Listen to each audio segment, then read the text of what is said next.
Let's say Social Security didn't send out their checks this month. My mother-in-law, who's 94, she wouldn't call and complain. She just wouldn't. She'd think something got messed up, and she'll get it next month. Yeah. A fraudster always makes the loudest noise, screaming, yelling, and complaining. That was Secretary of Commerce Howard Lutnick on Social Security, the so-called third rail of American politics. The Social Security Act was passed in 1935, and it was largely a response to the Great Depression. How it works is you work until you're 67, originally it was 65, and upon retirement you receive a monthly stipend based on payroll tax contributions. The program has been subject to fierce debate, critics worried about its long-term solvency. With Lutnick's callousness toward Social Security paired with Elon Musk's vision that it should be scrapped altogether, many Americans fear one of the most beloved entitlement programs could be on the chopping block. Joining us now to discuss this is Stephanie Kelton, an economist and author of The Deficit Myth, Modern Monetary Theory and the Birth of the People's Economy. Welcome, Stephanie. Thank you. Nice to be with you. It's always nice to be with you. I'm a great fan. So the America First economic policies, I guess it's Americans first, unless you're a recipient of Social Security or Medicaid or a consumer who's going to be hit by all the inflation from these tariffs and so forth. Now, when you look at this as an economist, Stephanie, do you basically look at it really zeroing in on something like Social Security, or do you think it's all of one bigger picture that Americans need to be concerned about? Well, I'm definitely worried about Social Security. This is a program that impacts more than 70 million people in this country, so it's enormous, and it's impossible to imagine doing the sort of things that we're hearing this administration talk about with respect to Social Security, maybe skipping some payments, maybe scrapping it altogether. And not get worried about that. But as an economist, of course, I'm thinking about the totality of what the administration is doing with respect to economic policy, everything from tariffs and tax cuts to aspirations about deregulation, whether it's energy or the financial system. So I think about all of it. And when you think about it, what do you see happening over the next 4 years? What will be the effect on the American people? Donald Trump says this is going to bring wealth back into this country. What do you foresee based on your analysis of these policies?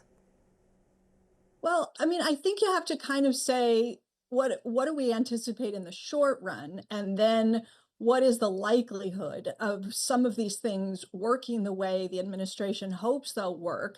And those are more medium and long term. So I kind of try to separate those. What we're seeing, obviously, just in the first couple of months of this administration in the short term is utter chaos. And the stock market has been experiencing wild swings, a lot of down days and down weeks. Clearly, the market doesn't like the on-again, off-again nature of the discussion surrounding tariffs.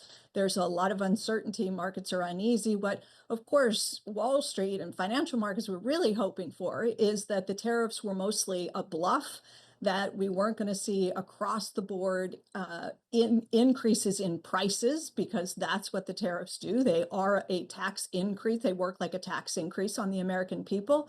And what Wall Street was hoping is that that was mostly bluster, and we weren't going to see much on the tariff side. And what we would get instead is an extension of the 2017 Trump tax cuts, fortified by some additional tax cuts, more reduction of the corporate income tax, maybe some of the kinds of things that the president-elect talked about on the campaign trail: no tax on tips, no tax on overtime, no tax on Social Security, and all that sort of stuff, and lots of deregulation that would unleash a wave of mergers and acquisitions so that Wall Street could have a good time, the market would party on, and they would be pretty happy if that's the way things ended up going. We're still waiting for a lot of those pieces to fall into place, and what we're getting instead is the chaos surrounding the tariffs. If everything unfolds the way you just said, won't this greatly increase wealth inequality in this country? In all likelihood, yes. I mean, they will say, the administration will say, of course, that that's not what they're aiming to do. In fact, that they're trying to do exactly the opposite, that they're really worried about the little guy who's been left behind for decades because of bad trade deals and the like. And what they're trying to do is bring back, jobs to America, good jobs, manufacturing jobs, hearkening back to the good old days when,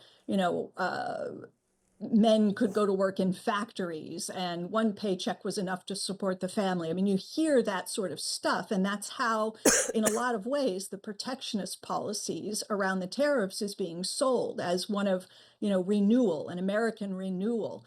But you can't think about that in isolation. You have to think about what they're trying to do with tax policy and what they're trying to do on the regulatory side. And when you wrap your arms around all of it, even if you give them the benefit of doubt on what their aspirations are with respect to trade policy, you can see in the totality of it all where their concerns ultimately lie, and they are with the people at the very top. And it should be no surprise if you just rewind the tape and go back to Inauguration Day.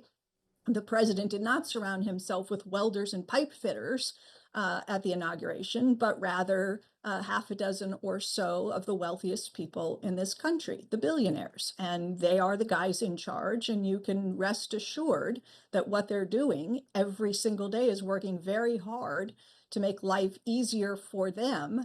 And we can see it with what they're doing to the administrative state, education, Department of Education and Social Security and everything else. They're tearing down the fabric of the institutions that support poor Americans, the middle class, and pushing things that will enrich themselves. You'll hear about crypto and that sort of stuff. So I think it's pretty obvious. Let's go back briefly to Social Security. The criticism of the program being that the people drawing money out of it now, the retired, are living longer than people lived before, that are drawing more from the fund than is going into it. That's why people talk about it becoming insolvent, and dealing with that in a variety of ways, that there won't be enough money for the people paying into it now, decades later when they retire, and that can only be addressed one way, is charging people even more for it now, that I think strikes some, particularly on the political right,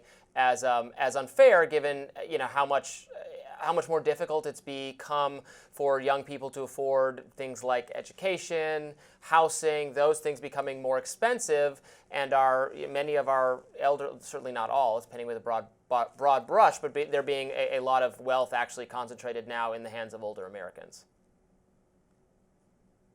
Right. So you're right. You hear these arguments that the program is quote unquote running out of money, and that part of the problem is that people are living longer. That's actually not the case. I mean, that's not what is the issue with respect to Social Security's finances not turning out the way that many had anticipated. I don't know how many people will remember, probably not very many. You don't normally study this kind of thing, but back in 1983, there were concerns that the Social Security program was running out of funding.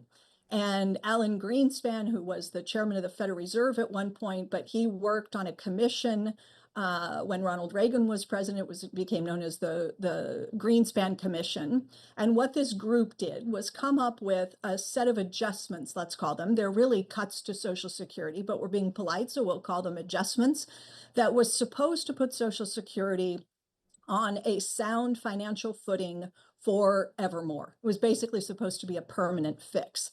And the committee back then understood that we had an aging society. They understood that people were living longer. They understood that people were having fewer children. So some of the demographic stuff that you hear about today that's supposed to be the cause of the problem was well understood decades ago. What the Greenspan Commission didn't anticipate, and what's really driven the gap between how much money comes into the program and how much is paid out, is the rise of the billionaire class. It's income inequality. That's what they didn't anticipate. They never in a million years dreamed that we would end up with a society that is so unequal as the one we have today. And what happens is people contribute to Social Security. They pay in 6.2% of their wage income into Social Security up to some limit, up to some income limit. And once you hit that limit, anything you earn above and beyond that escapes the payroll tax. And so what's happened is that people at the very top have run away from everybody else, and their income is escaping the payroll tax. And so you don't have coming into the program what Greenspan and his colleagues decades ago anticipated, which is why we have the so-called funding shortfalls that we're facing today. You know, Stephanie, despite the obvious unfairness of the Trump economic plan, there are many good Americans who had some concerns about the president but still voted for him because to them, their economic situation during the Trump years was not good and they had some hopes that Trump would make them better. So I have a two-part question for you. Number one, what was the biggest mistake that the Democrats made before this last election, economically, in terms of the program that they presented to the American people, that you think might have made a difference? And going forward for Democrats, what do you think is the most important economic policy agenda that we should be presenting to the American people in order to win in 2028?